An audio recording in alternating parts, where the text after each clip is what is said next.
Hi friends, welcome to my channel. ఇప్పుడు నేను చదివి వినిపించబోయే చందమామ కథ పేరు స్నేహధర్మం. నాగపట్టణంలోని రత్న వ్యాపారులందరిలోనూ దేవగుప్తుడు గొప్ప ధనికుడు.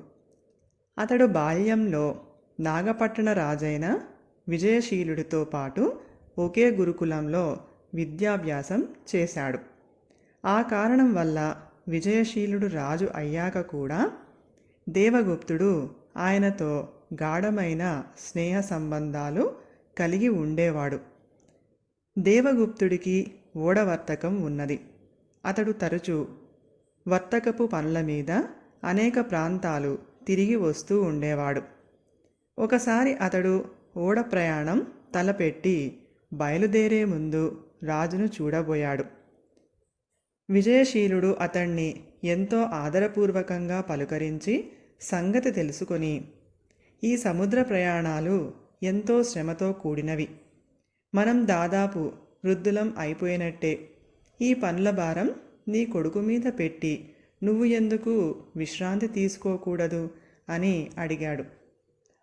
మహారాజా, వ్యాపార నిమిత్తం ఇప్పుడు నేను చెయ్యబోయేది నా కడసారి ప్రయాణం. వెంట నా కొడుకును కూడా తీసుకుని పోతున్నాను. వాడికి వృత్తి పట్ల తగినంత ఉత్సాహం ఉన్నది, కానీ చాలినంత అనుభవం మాత్రం లేదు. ఈ ప్రయాణం వాడికి చాలా మేలు కలిగిస్తుందని నేను భావిస్తున్నాను. ఆ తర్వాత మీరు అన్నట్టు నేను పూర్తిగా విశ్రాంతి తీసుకోదలిచాను అన్నాడు దేవగుప్తుడు.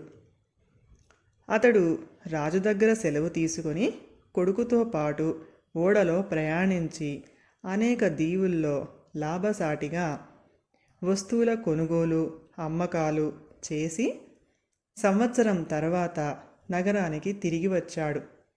ఈ మధ్యకాలంలో రాజు శీలుడు మరణించి ఆయన కొడుకు జయశీలుడు రాజు అయ్యాడు.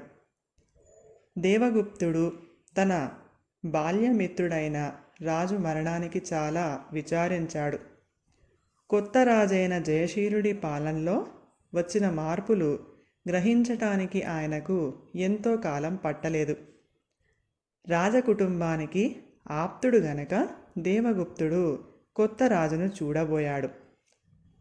కుశల ప్రశ్నలు అయ్యాక జయశీలుడు దేవగుప్తుణ్ణి తన పరిపాలన ఎలా ఉన్నదని అడిగాడు. దానికి దేవగుప్తుడు, చాలా బాగుంది. కొద్దిమంది రాజ ఉద్యోగుల పుణ్యమా అని వ్యాపారస్తులు మీ తండ్రిగారి కాలంలో 1 దినారం మాత్రమే లాభం ఆర్జించగలిగిన సరుకు పైన సైతం ఇప్పుడు 10 దినారాలు ఆర్జించగలుగుతున్నారు.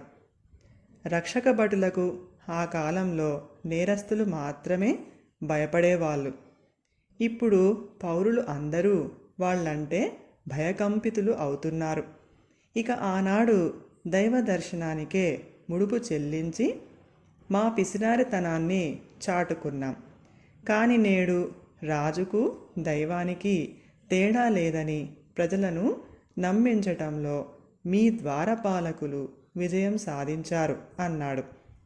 ఆ జవాబుతో జయశీలుడికి రాజ ఉద్యోగులు వ్యాపారుల నుంచి లంచాలు గుంజుతున్నారని, రక్షక భటులు ప్రజలను పీడిస్తున్నారని, తనను చూడవచ్చిన వారి దగ్గర ద్వారపాలకులు మామూళ్ళు వసూలు చేస్తున్నారని అర్థమైంది. ఆయన దేవగుప్తుడికి తన కృతజ్ఞతలు చెప్పుకొని నెల తిరగకుండానే అవినీతి పరులను ఉద్యోగాల నుంచి తొలగించి ప్రజల అభిమానం చూరగొన్నాడు. దేవగుప్తుడు రాజకుటుంబంతో తనకు గల స్నేహధర్మం నెరవేరినందుకు చాలా సంతోషించాడు. కథ సమాప్తం. ఈ కథ కనుక మీకు నచ్చినట్లయితే ప్లీజ్ లైక్ చేయండి, షేర్ చేయండి. మరిన్ని మంచి మంచి కథల కోసం మా ఛానల్ని సబ్స్క్రైబ్ చేసుకోండి. Thank you.